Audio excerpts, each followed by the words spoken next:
Malaysia dan Thailand bersetuju secara dasar untuk melaksanakan laluan perjalanan lengkap vaksin VTL udara, darat dan laut bagi memudahkan pergerakan rakyat kedua-dua negara. Perdana Menteri Datuk Seri Ismail Sabri Yaakob berkata kementerian dan agensi berkaitan akan mengadakan perbincangan bagi memperincikan prosedur operasi standard SOP berkaitan demi membuka semula sempadan dalam masa terdekat melalui VTL dan skim Test and Go. Baik, bagi melihat kepentingan usaha ini demi meneruskan silaturahim masyarakat di dua sempadan yang sudah terpisah sepanjang lebih 2 tahun sejak COVID-19. Kita teruskan bersama di talian Razak Panamale, pensyarah Sekolah Sains Politik dan Undang-Undang Universiti Walailak, Thailand. Selamat pagi Razak. Selamat pagi, terima kasih kerana panggil saya pagi ini. Ya, baik. Kalau kita nak melihat apakah mungkin kesan penutupan sempadan kepada komuniti di selatan Thailand terutamanya iaitu wilayah Yala, Patani dan Narathiwat. Seperti yang kita telah maklum bahawa selama kita COVID berluasa di kawasan di antara Thailand dan Malaysia dan seluruh dunia sebenarnya memberi kesan yang sangat buruk kepada seluruh dunia termasuk kita di dua hala Malaysia dan Thailand. Kita dapati bahawa kesannya sangat buruk terutama dari segi ekonomi, sosial dan juga faktor-faktor lainlah. Saya dapat melihat bahawa ramai apabila telah sempadan ditutup, tidak dibuka, warga Thai tidak dapat ke Malaysia untuk menjalani kehidupan mereka baik sebagai peniaga, sebagai pelajar, sebagai pensyarah, ahli akademik dan sebagainya.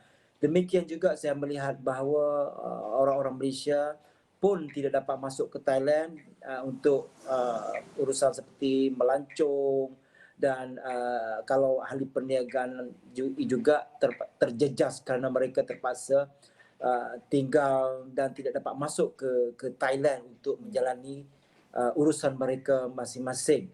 Ini saya lihat bahawa sangat terkesan dan sangat memberi kesan yang tidak baik kepada perkembangan ekonomi dan sosial itu sendiri.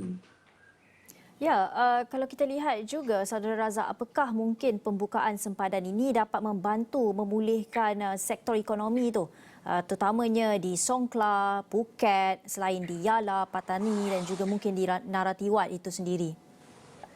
Ya, sudah pasti kerana mengikut banci tahunan pelancong dari Malaysia yang datang masuk ke Thailand ini sangat ramai dan boleh dikatakan bahawa saya tidak ingat angka itu. Pelancong luar yang paling ramai masuk ke Thailand adalah pelancong dari Malaysia. Apatah lagi kita bersempadan, jadi senang untuk ke Phuket, ke Hat Yai, ke Samui dan juga ke Bangkok seterusnya.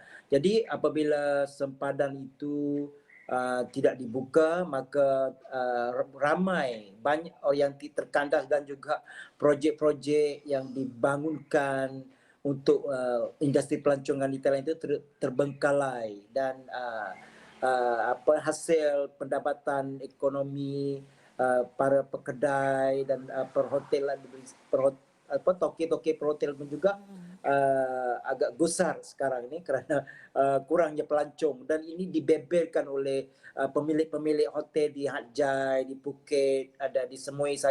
Sebelum ini saya pergi ke sana, jadi mereka dalam keadaan yang sangat tenat. Dan apabila diwawancara dengan mereka iaitu pengusaha ataupun ahli korporat yang terlibat dalam industri pelancongan ni, mereka sangat menanti-nanti supaya sempadan itu dibuka dengan segera mungkin.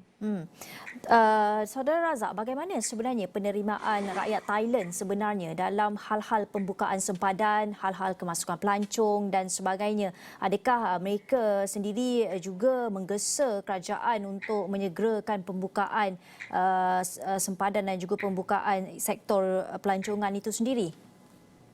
Ya, seperti yang saya sebut pada awal tadi bahawa kita di Thailand saya lihat sektor kerajaan dan swasta sangat mengalu-alukan kedatangan pelancong dan juga orang-orang dari Malaysia untuk masuk ke Thailand kerana ia sudah pasti memberi kesan yang sangat baik kepada pertumbuhan ekonomi itu sendiri.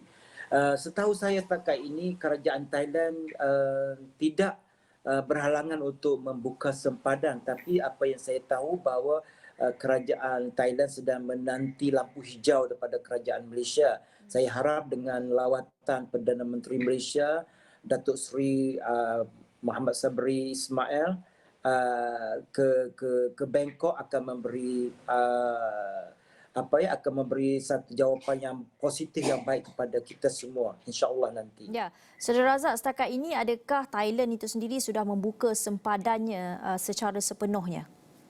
Okey, maaf tadi saya sebut nama Perdana Menteri Malaysia salah je sebenarnya, Datuk Seri Ismail Sabri Yaakob. Minta maaf. Okey, ulangi soalan tadi. Ya, adakah Thailand setakat ini sudah buka sempadan secara sepenuhnya atau bagaimana? Setakat ini tidak buka sepenuhnya lagi, cuma ada kelonggaran. Saya lihat ada kelonggaran.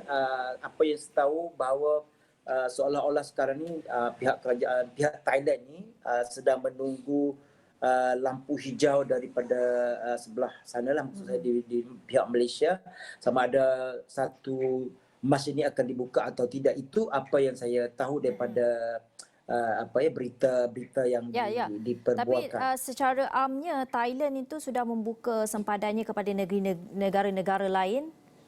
Oh ya, untuk negara lain tu Thailand telah pun buka, tidak dikenakan karantin apabila pelancong atau itu pelawat itu sudah disuntik dengan cukup dia punya suntikan, tidak dikenakan lagi karantin kepada pelancong pelawat itu. Jadi saya rasa ini satu petanda yang baiklah kalau jika pihak sebelah kerajaan Malaysia pun